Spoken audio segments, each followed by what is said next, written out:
Bonjour à tous, merci de votre présence. Donc nous allons démarrer le webinaire.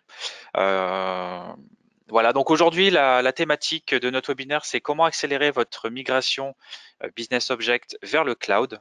Donc c'est une thématique que vous entendez probablement de plus en plus parler, le cloud. Devrais-je migrer mes outils BI sur le cloud? Donc aujourd'hui nous allons nous présenter, concentré pardon, sur l'environnement Business Object. Donc aujourd'hui, pour animer ce webinaire, il y a moi-même, Loïc Novicki. Donc pour me présenter très rapidement, je suis avant-vente chez 360 depuis plusieurs années maintenant. Euh, je suis en charge d'être le centre technique pour les solutions 360 sur le marché européen, IMIA en l'occurrence.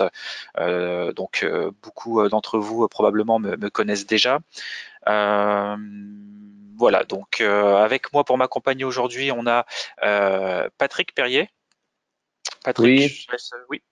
ouais, merci Loïc. Bonjour à tous. Ben voilà, Patrick Perrier, je suis moi-même basé en Angleterre, je suis en charge du centre d'excellence chez 368 et je suis plutôt en charge des marchés anglais et des pays nordiques. Donc voilà.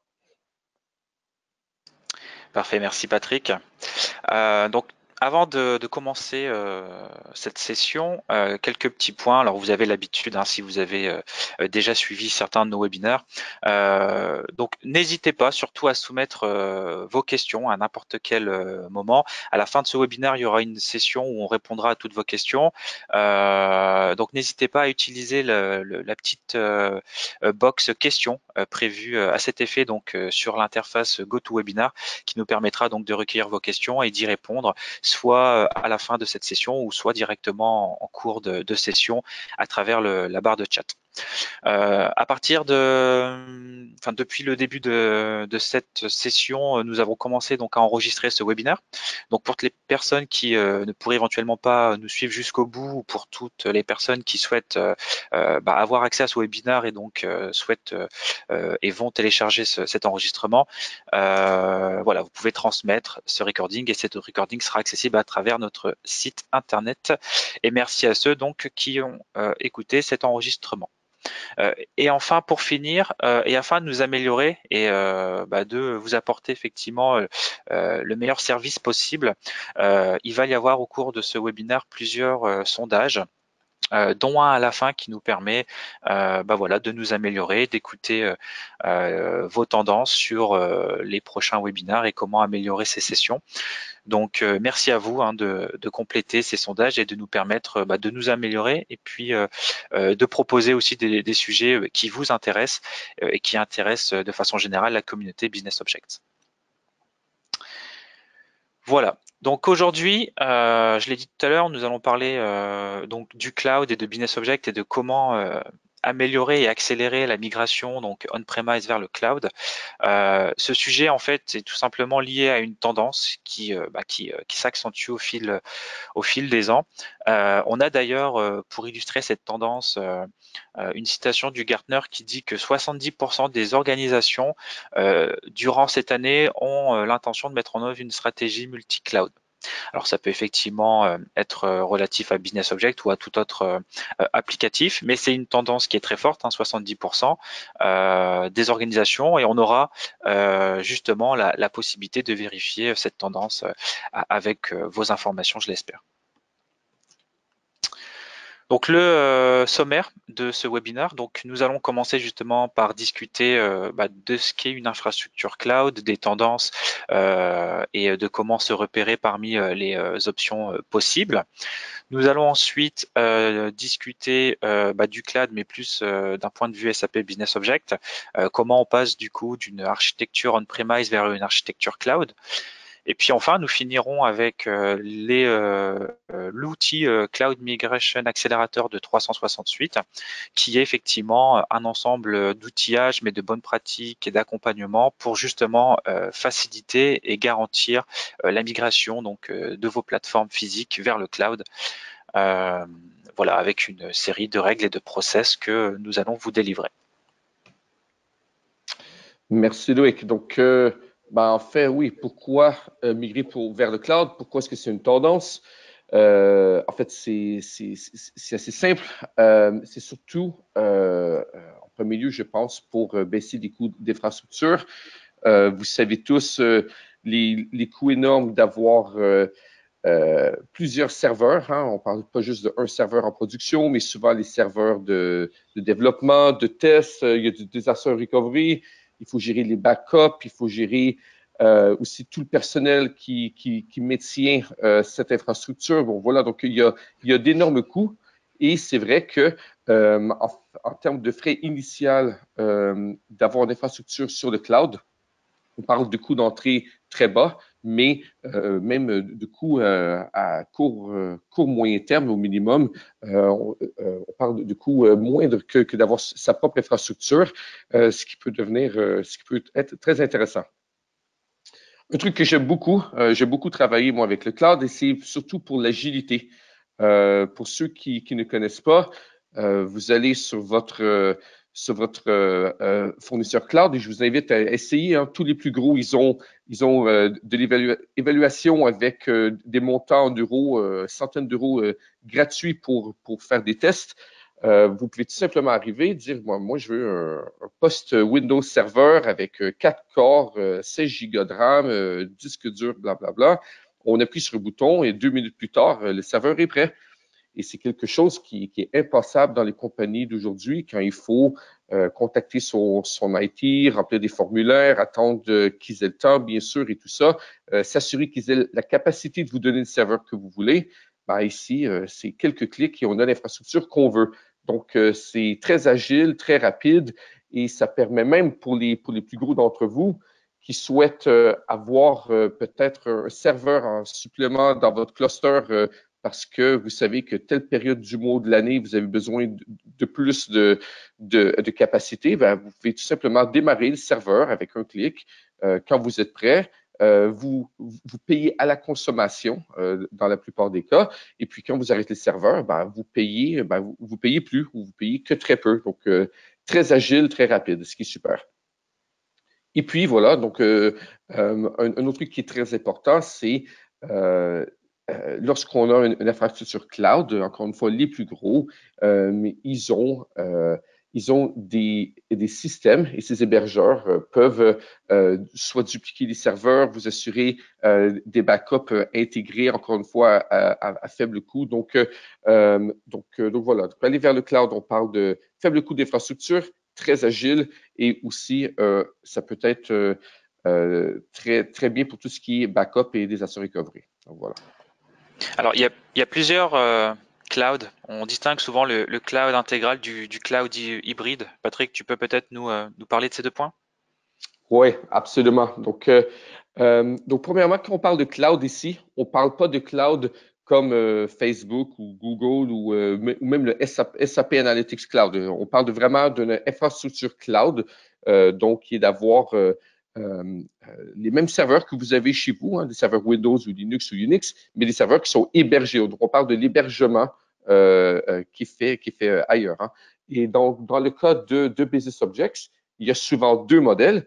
Il y a les gens il y a des compagnies qui, eux, vont déplacer non seulement le serveur Business Objects, mais aussi les bases de données à laquelle Business Objects se connecte sur le cloud. Donc, on appelle ça un hébergement complet ou intégral. Mais il y a aussi l'hébergement hybride. Et ça, c'est les compagnies qui ont un processus de se déplacer vers le cloud peut-être un peu plus lent ou où il y a des systèmes plus importants que d'autres, où il y aura certains systèmes sur le cloud et certains systèmes toujours on-premise chez eux. Donc, on vous demandera un peu plus tard, mais c'est vrai que la tendance actuelle semble être où il y a du BizObjects qui sera toujours chez vous ou on-premise sur le cloud et la base de données qui sera à distance. Donc, vraiment un hébergement hybride. Donc, voilà, il y a les deux systèmes. Il y a les deux systèmes, puis on va couvrir les deux aujourd'hui. Donc voilà, donc comme Luc disait, on souhaiterait en apprendre un peu plus sur vous, savoir quel est votre roadmap par rapport au cloud. Est-ce que c'est quelque chose qui vous intéresse ou pas? Est-ce que c'est quelque chose que vous avez commencé? Donc, je vais vous lire la question. Donc voilà, avez-vous prévu de migrer votre infrastructure Business Objects vers un hébergement cloud cette année?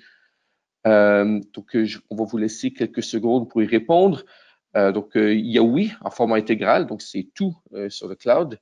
Oui, mais en mode hybride. Donc, il y a une des parties qui est sur le cloud et l'autre qui ne l'est pas. Vous avez peut-être une stratégie cloud, mais qui ne concerne pas Business Objects. Et bon, peut-être que vous n'avez pas du tout de prévu d'aller vers le cloud dans les prochains temps. Donc, on voit les votes qui sont en train de rentrer. On va peut-être attendre juste 5 secondes. Et Loïc, je te laisse présenter les résultats. Oui, bien sûr. Bon, ben, je vais fermer le sondage et je présente à l'écran. Voilà. Parfait. Donc on peut voir que à peu près un tiers des personnes souhaitent effectivement, enfin en tout cas envisagent une stratégie cloud hybride. Donc entre les deux options possibles, ça confirme que c'est vraiment la tendance pour les personnes qui vont vers le cloud. À peu près un tiers également donc des participants ont une stratégie cloud, mais pas forcément relatif à Business Object. Donc là, ça pourrait être effectivement intéressant d'avoir un retour un peu de ces personnes-là sur quels sont les applicatifs ou applications qu'ils souhaitent éventuellement migrer sur le cloud et les raisons pour lesquelles ils ne souhaitent pas migrer leur Business Object.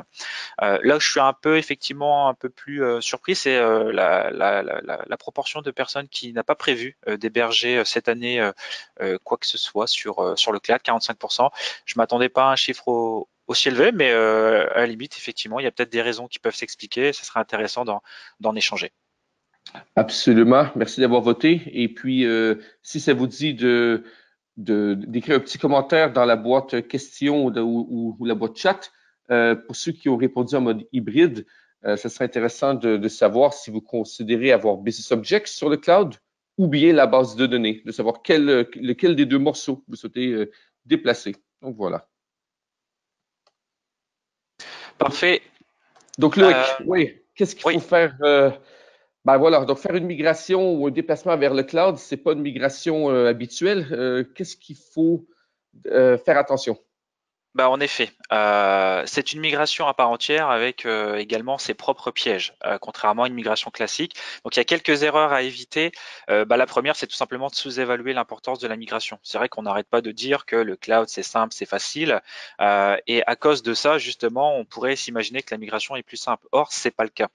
Il faut bien penser à évaluer et à faire un gros travail d'évaluation de la plateforme, des contenus et des usages. Et puis aussi, ce qui est très important, c'est le cloud, c'est censé être accessible, mais il faut prendre en compte l'architecture, la topologie et éventuellement les distances réseau qui peuvent séparer ce que vous allez mettre sur le cloud et ce que potentiellement vous souhaitez conserver on-premise, puisqu'on a vu tout à l'heure que d'après le positionnement, la plupart des personnes qui envisagent le cloud l'envisagent en mode hybride. Et donc, il y a un gros travail d'architecture, de sécurité, d'ouverture, de connexion réseau qu'il va falloir prendre en considération parce que ça va dépendre fortement des coûts derrière associés et aussi à la performance du nouveau système mis en place.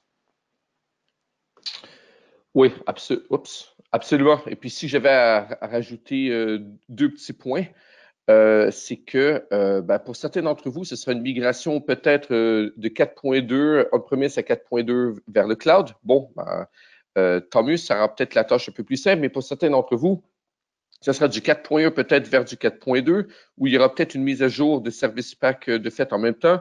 Par exemple, Service Pack 7 est prévu pour sortir cette semaine de 4.2. Donc, une fois que vous aurez fait l'analyse et migrer le contenu vers la plateforme cloud, il faut bien sûr faire les tests.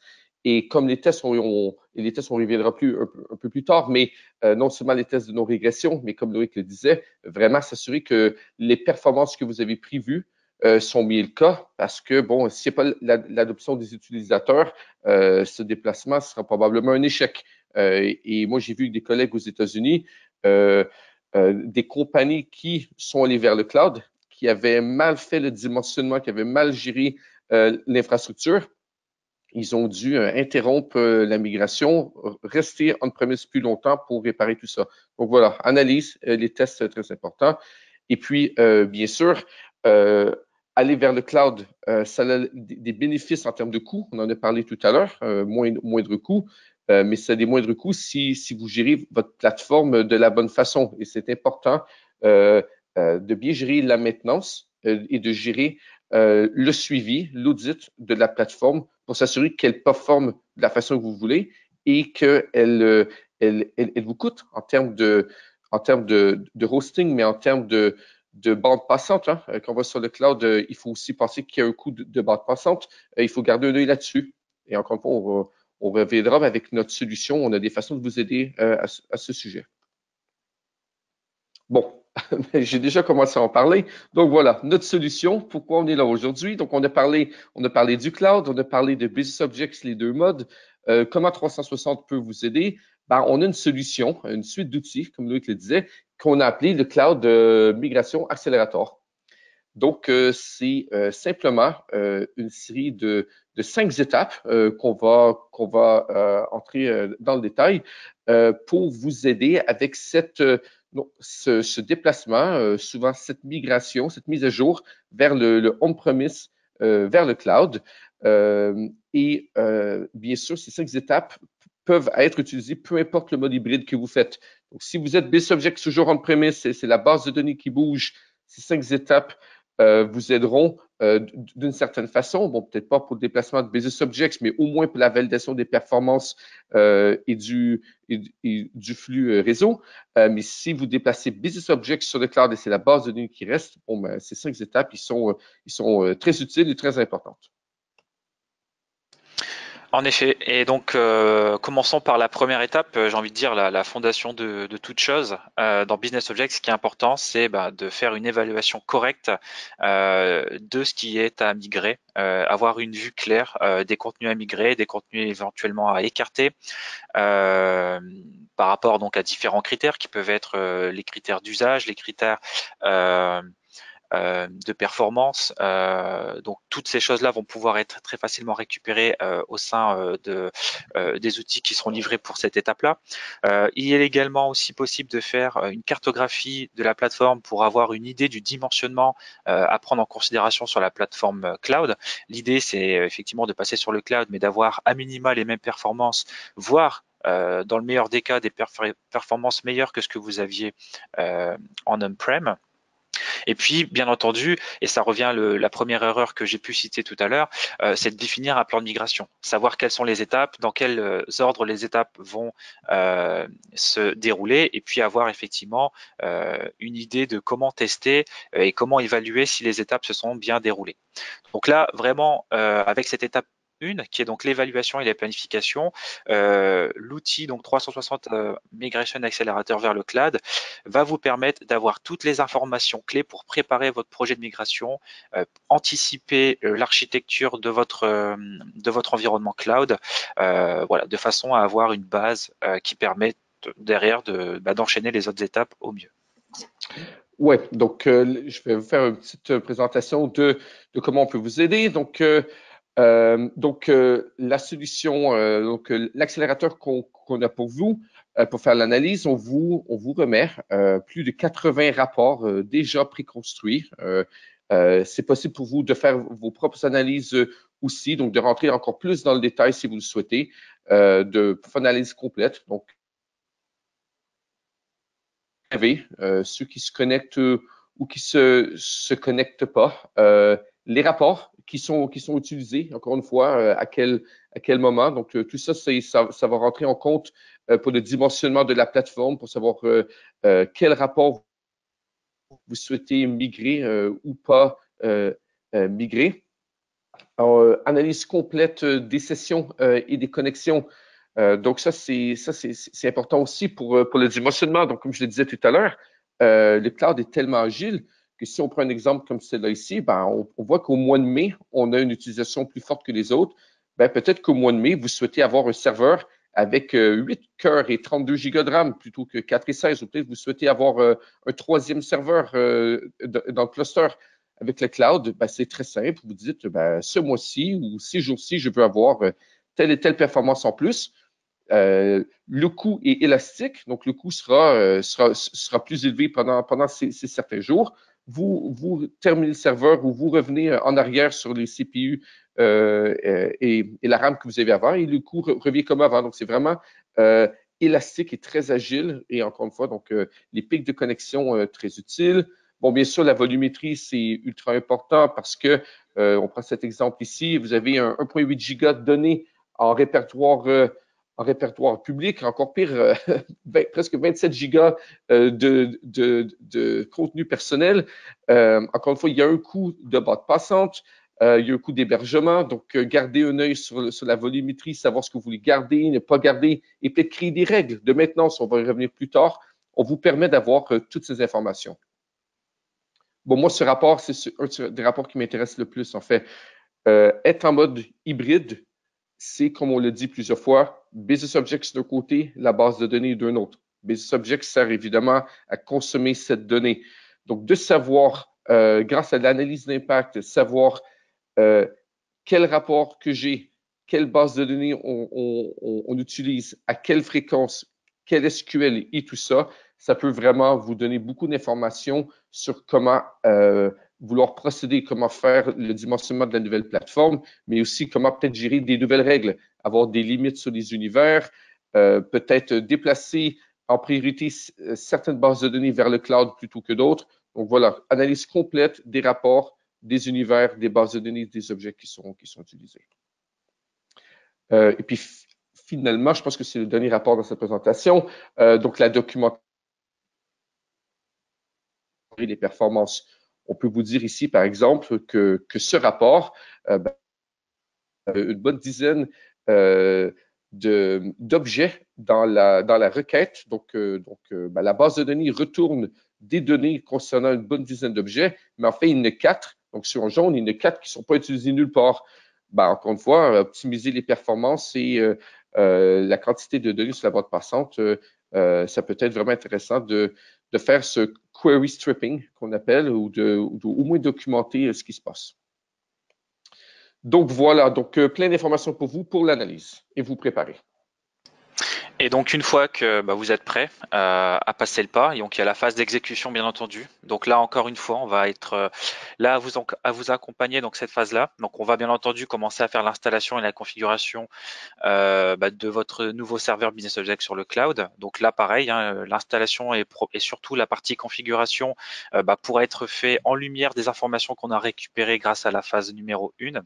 On va permettre également avec nos outils de pouvoir sauvegarder les contenus et conserver donc une trace en tout cas de tous les contenus, donc sauvegarder ou archiver éventuellement, de façon à pouvoir derrière procéder à un nettoyage des contenus obsolètes ou non utilisés. L'idée, encore une fois, c'est d'avoir une plateforme performante qui soit réactive et qui évite effectivement des coûts inutiles en faisant transiter des données inutiles ou alors en conservant des rapports inutiles ou planifiant des rapports inutiles par exemple. Et puis enfin, bien entendu, on va également vous aider dans la phase de migration du contenu. Vous faites une migration donc BI4 vers BI4. On va pouvoir vous aider à faire une migration de vos contenus, donc de la plateforme source vers la plateforme de destination, toujours au regard de l'analyse qui aura été fait en amont de ce qui est préférable de migrer ou ce qui est préférable éventuellement d'archiver. Oui, merci Loïc. Donc, encore une fois, donc l'accélérateur va vous aider à certains niveaux là-dessus. Donc, premièrement, faire une sauvegarde de vos données avant de vouloir peut-être faire un peu de nettoyage. Donc, on a une solution vous permettant vraiment très simplement de faire le backup de tous les objets, faire de la restauration en objets individuels, en quelques clics sur une page web si nécessaire.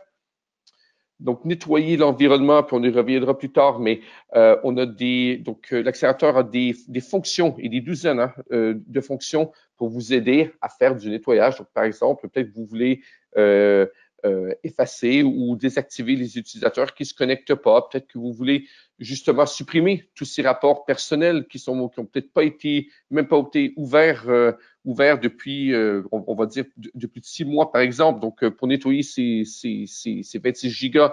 Donc, voilà. Donc, il y a des règles, il y a des systèmes qui peuvent être utilisés pour vous aider à faire du ménage. Et moi, ce que j'aime aussi, c'est l'archivage. Tous ces documents, toutes ces instances que vous voulez peut-être garder sur un disque en quelque part, mais qui sont peut-être pas nécessaires d'être dans Business Objects. Encore une fois, pour aider vos performances, vos coûts, ben voilà, vous pouvez archiver ces instances à l'extérieur de Business Objects et puis les retirer de la plateforme. Donc,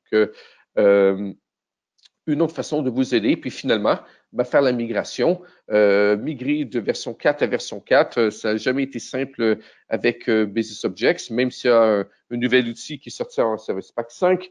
Donc, l'accélérateur vous donne une façon de faire une promotion intégrale d'une plateforme à une autre, mais avec plus d'options et plus de flexibilité, puis bien sûr en supportant plus de volume aussi que ce que Business Objects peut faire. Donc voilà, beaucoup de façons de vous aider par rapport à l'exécution. Donc, donc voilà, on va passer à notre deuxième sondage. Je suis conscient du temps. Merci de rester avec nous. Donc, toujours dans l'idée d'en apprendre plus sur vous. Pour ceux qui nous ont dit qu'ils envisageaient de faire du cloud hybride, on aimerait savoir quel service comptez-vous utiliser? Donc, il y a Amazon, hein, évidemment, AWS, Microsoft Azure, Google à son cloud. Certains d'entre vous iront peut-être vers SAP REC, qui est leur propre solution d'hébergeage. Et puis Alibaba, vous connaissez peut-être un peu moins, c'est un service chinois, en fait, très gros en Asie. Donc, on voit beaucoup de choses là-bas. Donc voilà, je vais fermer le sondage, Loïc. Comme d'hab, je te laisse te présenter. Oui, bien sûr. Donc, voilà, merci d'avoir voté encore une fois. Donc, on voit que une grande majorité d'entre vous, alors 60%, effectivement, les pourcentages s'additionnent particulièrement. C'est assez étonnant. On va dire que la grande majorité effectivement envisage d'utiliser une solution d'hébergement propriétaire à SAP, donc HANA Enterprise Cloud, SAP EC. Et puis après, à égalité, pas loin derrière, on a effectivement Amazon et Microsoft, les deux géants américains qui se partagent coude à coude derrière cette future ou ces migrations actuelles. Absolument. Et intéressant, on a fait le webinaire similaire, là même, on a fait hier aux États-Unis, et chiffres très similaires avec nos collègues aux États-Unis. Donc voilà. Donc on va passer maintenant à l'étape numéro 3, validation et optimisation. Donc là, tout simplement, encore une fois, après avoir fait la migration, une fois qu'on a donc notre contenu sur le cloud, l'idée c'est de vérifier, bien entendu, que ce contenu garde le même niveau de qualité qu'on avait donc en on-prem. Donc on va pouvoir mettre en place de façon automatisée des tests de régression du contenu, vérifier donc que ce qu'on avait on-premise équivaut à ce qu'on a aujourd'hui maintenant sur le cloud. On va également pouvoir tester la performance, donc point très important, puisque vous l'avez vu en mode hybride, il peut y avoir un grand nombre de facteurs qui va venir limiter les performances d'une telle architecture. Donc là, on va également pouvoir regarder les performances qu'on a au niveau des rafraîchissements des rapports sur la plateforme cloud et mettre ça en lumière par rapport à ce qu'on avait sur la plateforme on-premise. Et puis grâce à tous ces éléments, on va pouvoir faire des ajustements et effectivement améliorer, s'il faut améliorer par exemple l'architecture, la bande passante ou les capacités physiques du serveur cloud, ou alors si également il y a des mises à jour à faire au niveau base de données, parce que effectivement les données sont différentes entre les deux versions. Donc voilà à quoi ressemble notre outil de test de non-régression, qui est particulièrement important si vous changez de version de Business Objects, de Service Pack, Souvent, on voit, moi j'ai des clients qui en profitent pour faire des mises à jour de leur base de données aussi. Donc, par exemple, du Microsoft SQL 2012 à 2016. Donc, voilà, donc test de régression des rapports et de données est très important. Donc, nous, notre solution vous permet d'automatiser en créant des tâches ces tests et de documenter et de vous présenter les résultats, même en surlignant en rouge ce qui est différent du rapport avant et après. Autre chose qui est très important avec le cloud, qui concerne beaucoup de monde, c'est la sécurité. Donc, on vous donne la possibilité de comparer les univers, mais aussi le modèle de la sécurité avant et après. Si je parle à la sécurité, par exemple, si vous déplacez Business Objects, il faut bien s'assurer que les utilisateurs soit d'Active Directory ou LDAP, bon, peu importe ce que vous avez configuré, est toujours, opère toujours de la même façon qu'avant. Donc, avec nos outils d'accélération, vous pouvez comparer la sécurité effective avant et après. Et s'il y a eu des changements, et surtout avec ces utilisateurs qui viennent d'ailleurs, de notre système, vous allez pouvoir voir s'il y a des différences. Et puis finalement, les tests de performance, même si les rapports sont identiques, s'ils prennent 3 fois le temps d'avant, c'est pas nécessairement ce que vous voulez. Donc, on vous permet de documenter les performances de tous les rapports. Comme ça, vous pouvez faire les ajustements nécessaires. Parfait. Une fois qu'on a donc évalué la qualité de la migration, une fois qu'on a validé également la qualité de l'infrastructure et des performances, on va pouvoir envisager le passage en production. Donc bien entendu, dans les bonnes pratiques, il sera conseillé de commencer à faire ces étapes-là sur des environnements de dev ou de test ou de qualification. Et une fois qu'on a validé et corrigé tous ces points-là, on va pouvoir avec les solutions de ce Migration Cloud Accelerator pouvoir passer à la promotion au passage en production, pardon. Donc l'idée c'est de faire de la migration de tout le delta, donc de tout le contenu qui entre deux aura continué à exister et à évoluer sur la plateforme on-premise, parce que pendant que vous faites pendant que vous étiez sur les phases en amont de préparation, d'assessment et de validation, votre plateforme on-premise continue à évoluer, continue à avoir des nouveaux documents qui ont été créés, des nouveaux documents qui ont peut-être été modifiés. Donc là, l'idée, c'est d'avoir un outil qui va vous permettre de dire, voilà, maintenant, ce que je vais faire, c'est une promotion de tout le contenu en quelque sorte additionnel, tout ce qui a été créé ou modifié depuis la dernière fois, sans pour autant supprimer les nouveautés qu'il y a sur la plateforme sur le cloud. Donc ça va être possible avec l'outil. On va pouvoir également promouvoir vers tous vos environnements. Hein. Donc une fois qu'on aura migré éventuellement les plateformes de dev et de quali, on va pouvoir faire la même chose sur les environnements de pré-prod ou de production.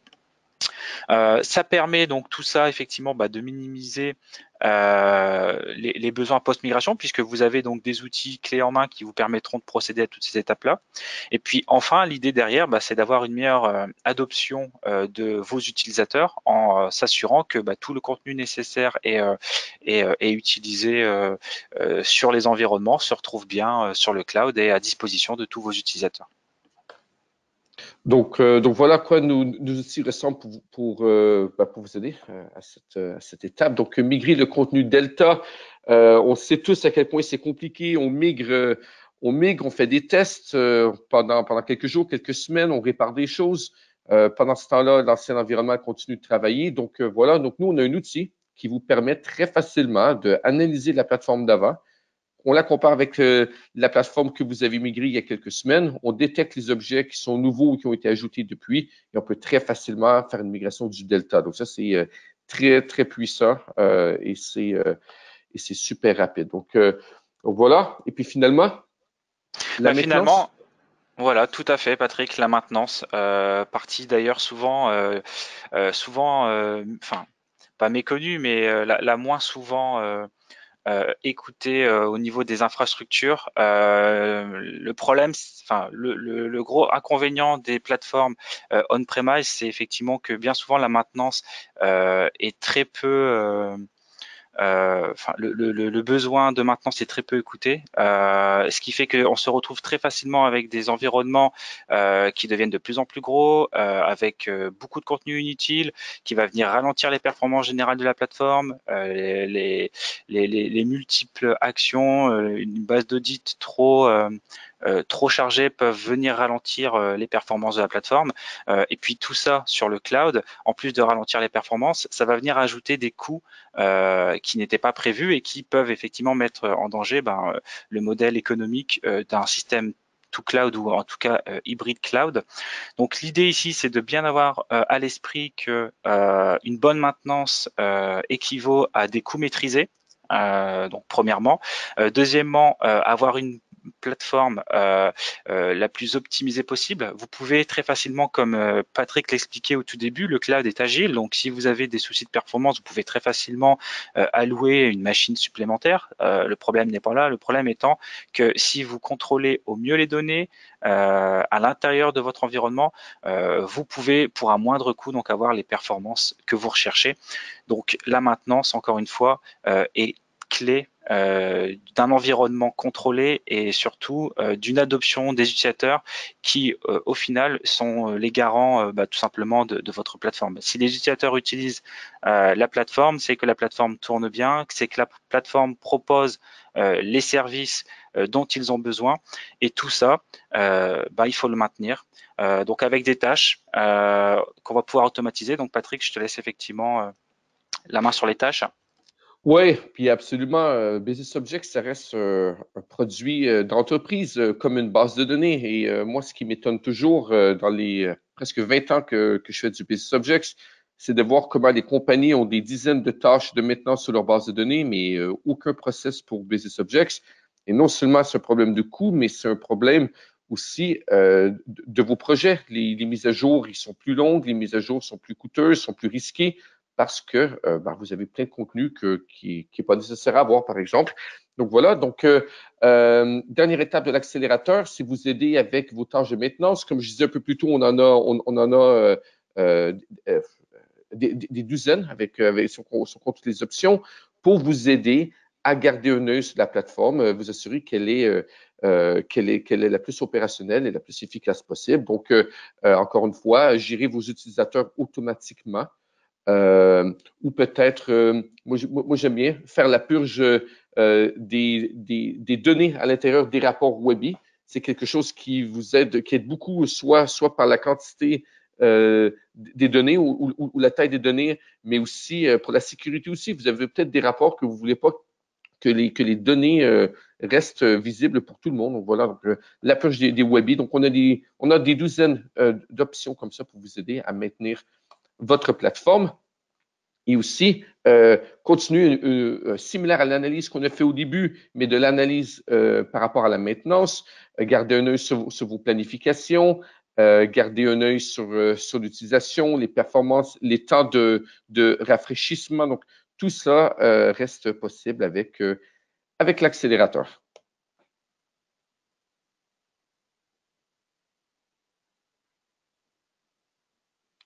Loïc, je reviens vers toi. Oui, autant pour moi, j'étais resté en mute. Donc, au-delà effectivement de ce qu'on vient de vous présenter, donc de ces 5 étapes qui permettent effectivement une migration vers le cloud accélérée et surtout contrôlée, pourquoi éventuellement faire le pas de nous rejoindre et d'utiliser nos outils? Tout simplement parce qu'on est aujourd'hui une solution qui est utilisée par plus de 3 millions d'utilisateurs.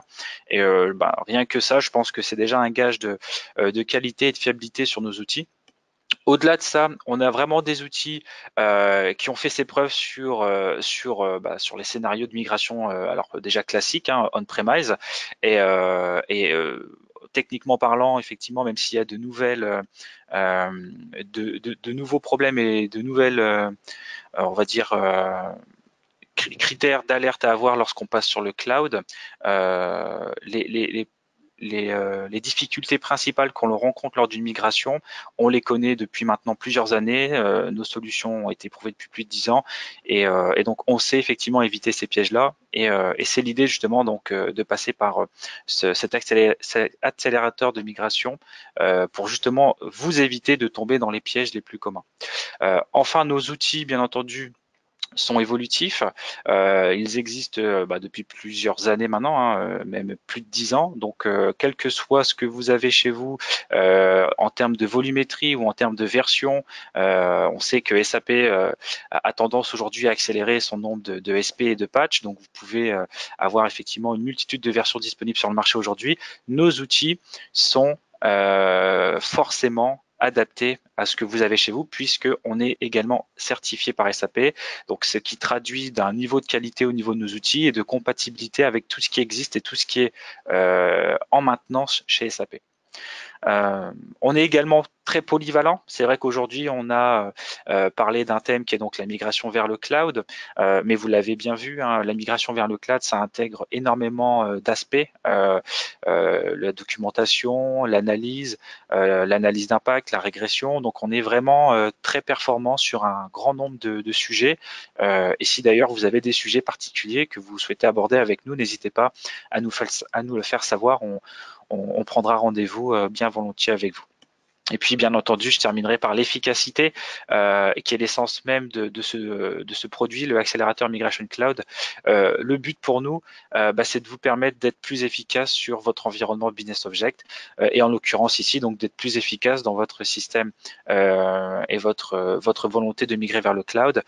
L'idée, c'est de vous offrir une solution qui vous permettra de faire avec le moins de tâches manuelles possible une maintenance et un usage optimisé de votre plateforme Business Object.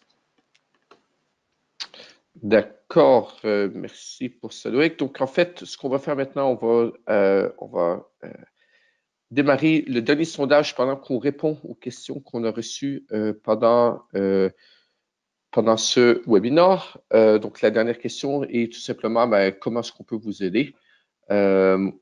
Si on peut vous aider, soit par rapport à du support ou de la formation, hein, si vous avez déjà accès à nos outils. Si vous souhaitez essayer l'accélérateur de migration cloud, c'est avec plaisir, évidemment. Hein. N'hésitez pas à nous contacter. On vous donne des clés d'évaluation, on vous aide à faire l'installation, tout. Donc, il y a absolument la possibilité d'utiliser gratuitement nos outils. Voilà, donc pendant que vous répondez, une des questions qu'on a reçues est par rapport aux hébergeurs cloud. Évidemment, certains de vos solutions auront certaines normes, des normes JXP par exemple, ou des normes Hypercare. Donc, bon, c'est pas des normes qui concernent Business Objects ici. Donc, je vous invite à contacter l'hébergeur en question que vous voulez utiliser, savoir ce qu'il supporte. Mais par exemple, AWS supporte du JXP. Maintenant, pour parler de support hébergeur cloud, Business Objects ou SAP supporte un certain nombre de cloud, hébergeurs cloud officiellement. C'est dans la PAM, tout est documenté et tous ceux qu'on a listés un peu plus tôt, donc Amazon AWS, Microsoft Azure, Google, REC, bien sûr REC et Alibaba, tout ça est supporté par SAP, mais par nous aussi. Donc, nos outils étant certifiés SAP, on a voulu supporter les mêmes hébergeurs cloud que SAP. Donc, tous nos outils, tous SAP sont supportés avec la liste d'hébergeurs que je viens de vous donner. Voilà, donc je vous remercie d'avoir répondu à ce sondage. Peut-être on peut vous laisser une petite seconde pendant que Loïc passe à la prochaine juste à la prochaine slide pour vous inviter. S'il y a des dernières questions, n'hésitez pas à nous les écrire dans l'interface GoToWebinar.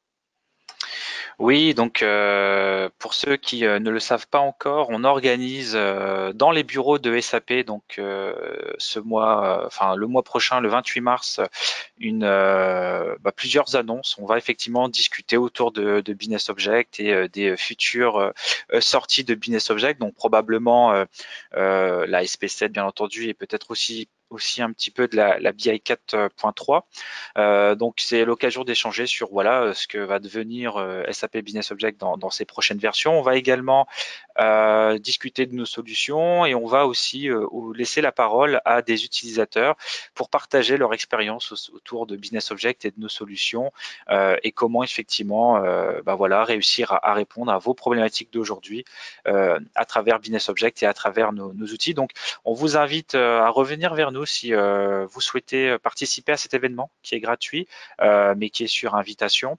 Donc voilà, n'hésitez pas à revenir vers nous. Donc soit effectivement avec les contacts que vous verrez sur le slide prochain, ou alors directement en nous contactant moi ou Patrick, ou éventuellement vos commerciaux, enfin les commerciaux qui gèrent, qui sont en charge de votre société si vous êtes client chez nous, pour voilà, pour avoir plus d'informations sur comment pouvoir accéder à cet événement. Donc je répète, qui aura lieu le 28 mars à Paris dans les bureaux de SAP. Absolument. Bon, ben voilà, donc on arrive à la fin de ce webinaire. Merci à tous de vous être joints à nous, d'avoir répondu à nos questionnaires. C'est toujours très intéressant. Euh, et puis, donc, votre avis nous intéresse toujours, comme on l'a dit plusieurs fois. Vous aurez un petit sondage, un petit questionnaire à la fin, si vous souhaitez le répondre, comme Loïc disait, sur qu'est-ce qu'on peut améliorer, les sujets que vous souhaitez aborder dans le futur. Donc voilà, toujours intéressant d'avoir votre avis. Donc, sur ce, ben, je vous souhaite une bonne journée. Pareillement. Une bonne journée et merci d'avoir participé à ce webinaire. À très bientôt.